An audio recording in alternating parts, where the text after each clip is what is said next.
আসসালামু আলাইকুম। সুপ্রিয় দর্শক মণ্ডলী, আপনারা নিশ্চয়ই লক্ষ্য করেছেন চৈতালি চক্রবর্তী, অ্যাডভোকেট চৈতালি চক্রবর্তী নামের একজন উচ্ছৃঙ্খল নারী, বয়স সম্ভবত 40-এর এদিক সেদিক হতে পারে, নিচে বা উপরে।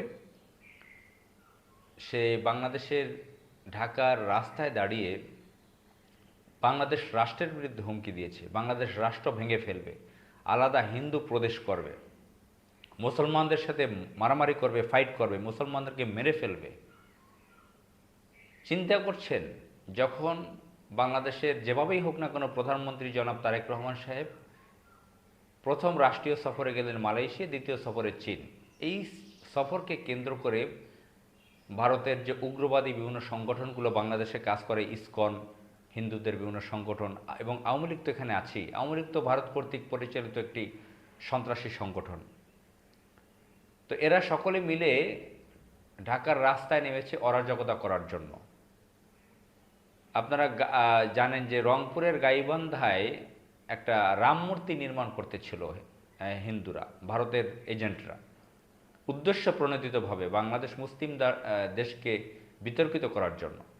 একদিকে ভারতে শত শত মসজিদ ভেঙে ফেলা হচ্ছে, লক্ষ লক্ষ মুসলমানদেরকে বের করে দেওয়া হচ্ছে, হাজার হাজার মুসলমানদের বাড়িঘর লুটপাট ভেঙে চুরমার করে দেওয়া হচ্ছে,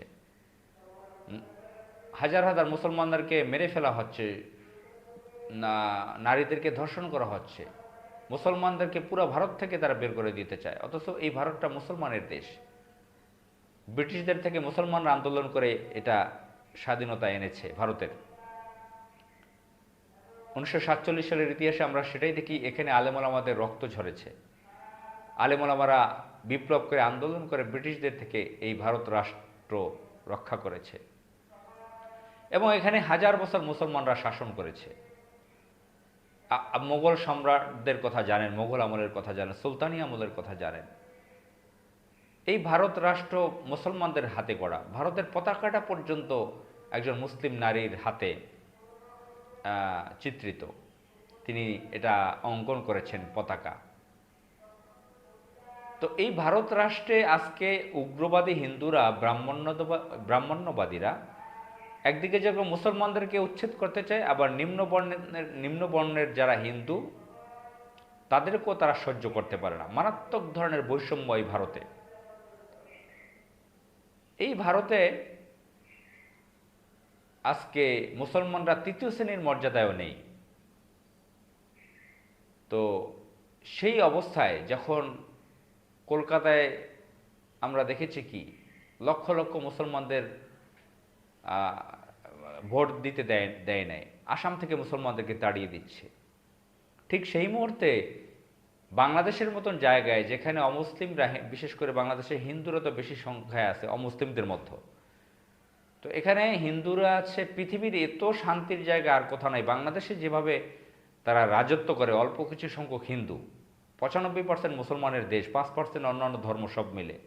তো হিন্দুরা যেভাবে এখানে আধিপত্য বিস্তার করে, প্রভাব খাটায়, সরকারি চাকরিতে বলেন, রাজনীতিতে বলেন, বিভিন্ন পেশাজীবীতে তারা যে ভূমিকা রাখছে, ব্যবসা বাণিজ্যতে, এবং তারা বড় বড় কথা বলছে, কোনো কিছু সমস্যা নাই, তারপরও তারা এই মুসলিম দেশকে হজম করতে পারছে না। তারা তাদের এজেন্ট দিয়ে, ভারতের এজেন্ট দিয়ে হিন্দুত্ববাদীদের লেলিয়ে দিচ্ছে বাংলাদেশের মতন একটা জায়গায়। বাংলাদেশ তো ডিসাইড হয়েছে দ্বিজাতিতত্ত্বের ভিত্তিতে 1947 সালে, যখন পূর্ব পাকিস্তান রাষ্ট্রের জন্ম হয়েছে।